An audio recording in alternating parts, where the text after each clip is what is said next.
أعوذ بالله من الشيطان اللعين الرجيم. توكلت على الله رب العالمين، وصلى الله على خير خلقه محمد وآله أجمعين. بسم الله الرحمن الرحيم. إن أي دولة أخرى أو أي حاكم آخر لو فعل ما فعله النتن أو الصهاينة من قصف المخيمات فتخلف جثثا محروقة لأطفال ونساء بصورة مروعة يندى لها جبين الإنسانية، أو ما فعله ممثل الصهاينة من تمزيق قرارات الأمم المتحدة أمام أعين الناس وأعين الدول، أو ما فعله من تحد علني لقرارات محكمة العدل الدولية، كل ذلك لو فعله أي حاكم آخر أو دولة أخرى لقامت الدنيا ولم تقعد، ولخرج الخرف مزمجرا ومهددا وناعتا له بالإرهاب والتمرد على الشرعية الدولية.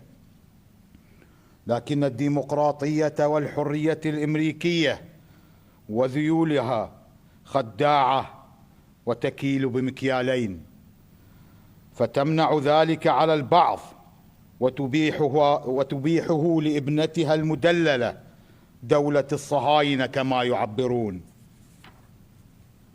فأي منطق هذا؟ وأي عدل هذا؟ وأي ديمقراطية أو حرية؟ بل هو مجرد استكبار وعتو وظلم وإراقة دماء، إذ تغلق عينيها وتصم أذنيها عن تلك المجازر والإبادة الجماعية والتطهير العرقي، فتدافع عن السامية من جهة وعن المثلية من جهة أخرى، وتتغاضى عن كل إبادة ضد الأديان الأخرى، وتقف بالضد من كل حرية غير حرية بني صهيون وأبناء الشذوذ. فإن كان السكوت عما يحدث في غزة من باب تقليل البشرية فابدأوا بأنفسكم، فأنتم الذين تقضمون خيرات العالم وتلوثونه بتكنولوجيتكم وأفكاركم السامة والملوثة.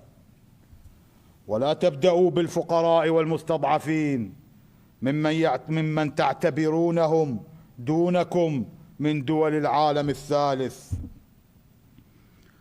وللعالم رب يحميه ويطعمه ويسقيه، فوالله ما فريتم إلا جلدكم وما جززتم إلا لحمكم. ثم من ذا رضي بكم سلطة تتحكمون برقاب العالم ودمائهم وأقواتهم وحرياتهم ومصائرهم وكرامتهم؟ فما أنتم إلا أوهن من بيت العنكبوت، فما رأيكم إلا فند، وما أيامكم إلا عدد، وما جمعكم إلا بدد. فكيدوا كيدكم واسعوا سعيكم وناصبوا جهدكم، فوالله لن تمحوا غزة ولن تميتوا فينا العزة، فالعزة لله وللرسول ولأهل بيته الخيرة وللمؤمنين البررة، ولن يزول عنكم عار ما تفعلونه فيها أيها الخنازير والقردة. فإذا جاء وعد أولاهما بعثنا عليكم عبادا لنا أولي بأس شديد فجاسوا في دياركم وستصلون نارا تلظى، فإن وعد الله قريب والله لا يخلف الميعاد. وشكرا لكم.